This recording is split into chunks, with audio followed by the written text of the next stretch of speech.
तो चलिए शुरू करते हैं। आज हम किसी पुराने बोरिंग टेक्निकल स्टैंडर्ड की बात नहीं करने वाले हैं। नहीं, हम ओएसआई मॉडल को एक हैकर के नक्शे की तरह देखने वाले हैं। एक ऐसा गाइड जो इंटरनेट की वो छिपी हुई कमजोरियां दिखाता है जिनके बारे में ज्यादातर लोग नहीं जानते। ये एक ऐसा सवाल है जिसे हम रोज एक्सपीरियंस करते हैं, लेकिन इसका जवाब वो डिजिटल दुनिया के बहुत गहरे रहस्यों में छुपा है।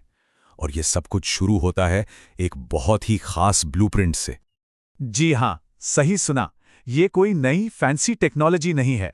इसे आईएसओ यानी अंतर्राष्ट्रीय मानकीकरण संगठन ने लगभग 40 साल पहले बनाया था। और सोचिए, आज भी हमारे डिजिटल कम्युनिकेशन की नींव यही है। तो आइए इस ब्लूप्रिंट को परत दर परत खोलते हैं और देखते हैं कि आखिर ये काम कैसे करता है। इसे एक 7 मंजिला इमारत की तरह समझ सकते हैं। जब कोई डेटा भेजा जाता है तो वो 7वीं मंजिल से पहली मंजिल तक का सफर तय करता है, और जब कोई डेटा मिलता है तो वो पहली मंजिल से 7वीं तक वापस ऊपर आता है। अब इन 7 परतों के नाम याद रखना थोड़ा मुश्किल हो सकता है ना? लेकिन इसके लिए एक मजेदार वाक्य है, please do not throw sausage pizza away. हर शब्द एक लेयर को दिखाता है। प्लीज से फिजिकल, डू से डेटा लिंक, नॉट से नेटवर्क, और ऐसे ही 7वीं लेयर यानी एप्लीकेशन लेयर तक। अब असली मजा शुरू होता है। चलिए एक क्लिक के उस रोमांचक सफर पर चलते हैं और देखते हैं कि वो इन परतों से होकर कैसे गुजरता है। इस पूरे सफर में एक बहुत जरूरी कॉन्सेप्ट है, एनकैप्सुलेशन। जैसे जैसे हमारा डेटा हर लेयर से नीचे जाता है, हर लेयर उस पर अपनी जानकारी का एक लिफाफा चढ़ा देती है। ये बहुत जरूरी है ताकि डेटा सुरक्षित रहे और सही पते पर पहुंचे। लेकिन जैसा हर अच्छे सफर में होता है, यहां भी हर कदम पर खतरा है। हर लेयर की अपनी कमजोरियां होती हैं जिनका हैकर्स फायदा उठा सकते हैं। हमारा सफर शुरू होता है सबसे ऊपर की 3 परतों से, जिन्हें होस्ट लेयर्स भी कहते हैं। यहीं पर ब्राउज़र डेटा तैयार करता है, उसे इनक्रिप्ट करता है और सर्वर के साथ एक कनेक्शन बनाता है, मतलब एक सेशन शुरू करता है। क्योंकि ये परतें सीधे सीधे यूज़र और सॉफ्टवेयर से जुड़ी होती हैं, यहाँ पर इंसानी गलती का फ़ायदा उठाया जाता है। फिशिंग अटैक से लोगों को धोखा दिया जाता है, जबकि बफर ओवरफ्लो जैसी कमज़ोरियाँ सॉफ्टवेयर को ही निशाना बनाती हैं। इससे हैकर्स सेशन को हाईजैक कर सकते हैं या कभी-कभी तो पूरे सिस्टम पर कंट्रोल भी पा सकते हैं। चलिए अब चलते हैं लेयर 4 पर। इसे समझिए डेटा का मैनेजर। इसका काम है बड़े डेटा को छोटे छोटे मैनेजेबल टुकड़ों में तोड़ना ताकि उन्हें आसानी से भेजा जा सके। और ये भी पक्का करती है कि सारे टुकड़े सही सलामत पहुंचे। यहां पर हमारा डेटा अपना रूप बदलता है। इन छोटे छोटे टुकड़ों को अब सेगमेंट या डेटाग्राम कहा जाता है। ये डेटा को उसके लंबे सफर के लिए तैयार करने का पहला कदम है। लेकिन यहीं पर कनेक्शन को निशाना बनाया जा सकता है। एक सिन अटैक सर्वर पर इतने सारे कनेक्शन रिक्वेस्ट भेजता है कि वो असली यूजर्स के लिए ठप हो जाता है। और man in the middle attack में तो एक हैकर 2 डिवाइस के बीच चल रही बातचीत को चुपके से सुन सकता है या उसे बदल भी सकता है। अब हम हैं नेटवर्क लेयर पर, जो इंटरनेट की पोस्टल सर्विस की तरह है। ये हर डेटा के टुकड़े पर भेजने वाले और पाने वाले का आईपी एड्रेस लगाती है, बिल्कुल वैसे ही जैसे एक चिट्ठी पर पता लिखा जाता है।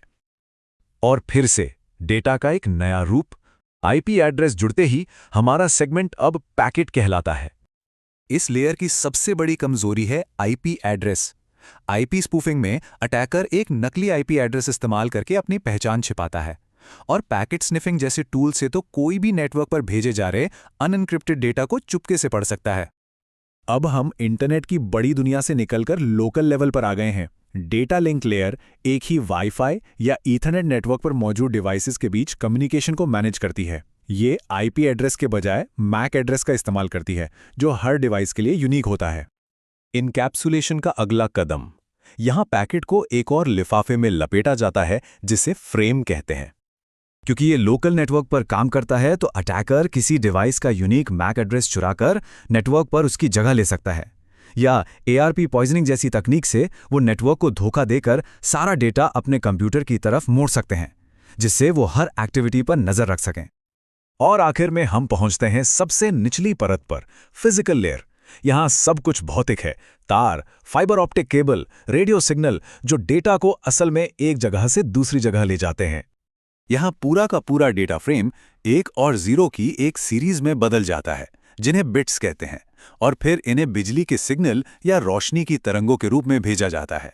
हमारा क्लिक अब अपनी यात्रा के लिए पूरी तरह तैयार है। इससे ये याद रखना बहुत ज़रूरी है कि साइबर सिक्योरिटी सिर्फ डिजिटल नहीं होती। कोई केबल काट सकता है, हार्डवेयर चुरा सकता है या तारों से सीधे डेटा इंटरसेप्ट कर सकता है। फिजिकल सिक्योरिटी भी उतनी ही ज़रूरी है। हमने 7 टेक्निकल परतों और उनके खतरों को देखा, लेकिन एक और परत है जो आधिकारिक तौर पर इस मॉडल का हिस्सा नहीं है, पर शायद सबसे ज़्यादा खतरनाक है। जरा सोचिए, दुनिया की सबसे अच्छी टेक्नोलॉजी, सबसे मजबूत एन्क्रिप्शन, इन सब के बावजूद वो एक चीज़ क्या है जो पूरे सिस्टम को गिरा सकती है? क्या हो सकती है वो? जवाब है 8वीं परत। ये कोई टेक्निकल परत नहीं है, जैसा कि मिली पब्लिकेशंस ने बताया, ये इंसानी परत है।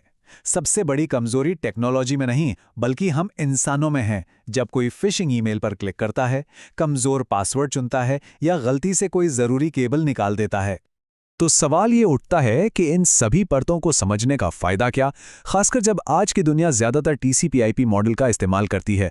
हम इस 40 साल पुराने OSI मॉडल की परवाह क्यों करें? OSI मॉडल एक वैचारिक नक्शे की तरह है। ये हमें ये समझने में मदद करता है कि नेटवर्क कैसे काम करते हैं, और जब कुछ गलत होता है तो प्रॉब्लम किस परत पर है। मतलब सीखने और प्रॉब्लम सॉल्व करने के लिए एक बेहतरीन टूल है। जबकि TCP/IP मॉडल वही काम करता है, लेकिन ज्यादा प्रैक्टिकल और छोटे तरीके से। और मैं आपको इसी विचार के साथ छोड़ना चाहता हूं। हम टेक्नोलॉजी को सुरक्षित कर सकते हैं, पर जब तक हम उस 8वीं परत, इंसानी परत पर ध्यान नहीं देते, हम कभी पूरी तरह सुरक्षित नहीं हो सकते। तो सवाल ये है, क्या हम कभी टेक्नोलॉजी और इंसानों दोनों को मिलाकर सिक्योरिटी को नाप पाएंगे? इसके बारे में सोचिएगा जरूर।